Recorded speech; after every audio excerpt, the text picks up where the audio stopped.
Halo semuanya, saya Angelica Octavia. Di sini saya akan membahas tentang argumentation theory atau bisa kita sebut sebagai teori argumentasi.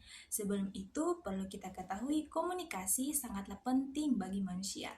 Faktanya, melalui komunikasi manusia mulai mengekspresikan pikirannya dan dengan demikian memainkan peran yang baik dalam evolusi kita. Saat berkomunikasi, pembicara akan membagikan informasi dan pendengar akan mendengarkannya. Di sini, pendengar harus mampu membedakan informasi yang dapat dipercaya dan yang tidak.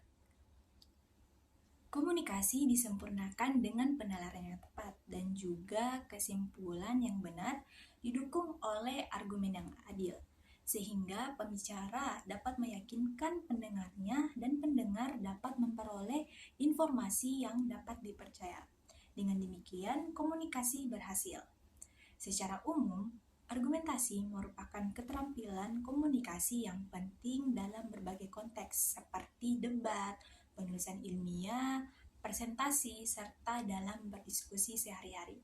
Kemampuan untuk mengembangkan argumen yang kuat dan meyakinkan adalah kunci dalam mempengaruhi pendapat orang lain dan membuka pintu untuk dialog yang efektif.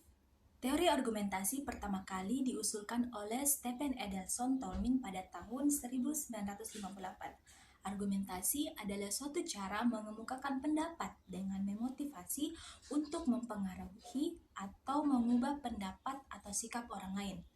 Alat untuk mempengaruhi atau mengubah pendapat pembaca berupa bukti-bukti yang diterima oleh pembaca sebagai pendapat dan kesimpulan yang benar. Bukti-bukti tersebut tersusun dalam suatu penalaran yaitu induktif dan deduktif. Tujuan dari argumentasi yaitu meyakinkan orang lain, baik pembaca maupun pendengar, bahwa pendapat atau kesimpulan yang diajukan oleh seseorang adalah benar atau valid. Kemudian, ada juga jenis dari teori argumentasi ini. Setiap jenis argumentasi memiliki pendekatan dan tujuan yang berbeda. Dan pemilihan jenis argumentasi yang tepat tergantung pada konteks dan tujuan komunikasi yang ingin dicapai oleh penulis atau pembicara.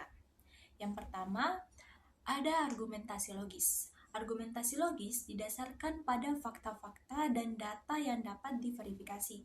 Tujuan dari jenis argumentasi ini adalah untuk membuktikan kebenaran suatu pernyataan atau pendapat dengan menggunakan pendekatan yang rasional dan objektif.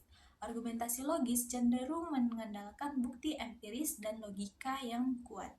Yang kedua, ada argumentasi emosional. Argumentasi emosional berfokus pada penggunaan perasaan dan emosi untuk mempengaruhi pendapat orang lain.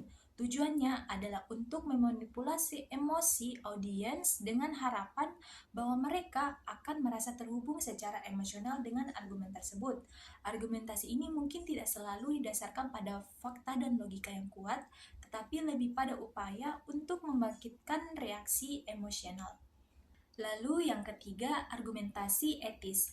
Argumentasi etis berdasarkan pada nilai-nilai moral yang diyakini oleh seseorang.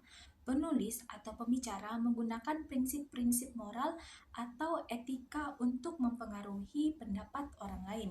Yang keempat, argumentasi persuasif. Argumentasi persuasif bertujuan untuk mempengaruhi pendapat orang lain dengan cara yang membujuk atau mengajak mereka untuk setuju dengan pendapat penulis atau pembicara. Ini sering dilakukan dengan menggunakan retorika yang kuat, penggunaan kata-kata yang meyakinkan. Terus yang kelima, ada argumentasi eksposisi. Adalah jenis argumentasi yang bertujuan untuk memberikan informasi yang jelas dan terorganisir tentang suatu masalah atau topik. Tujuannya adalah untuk memberikan pemahaman yang lebih baik kepada orang lain tentang subjek tersebut.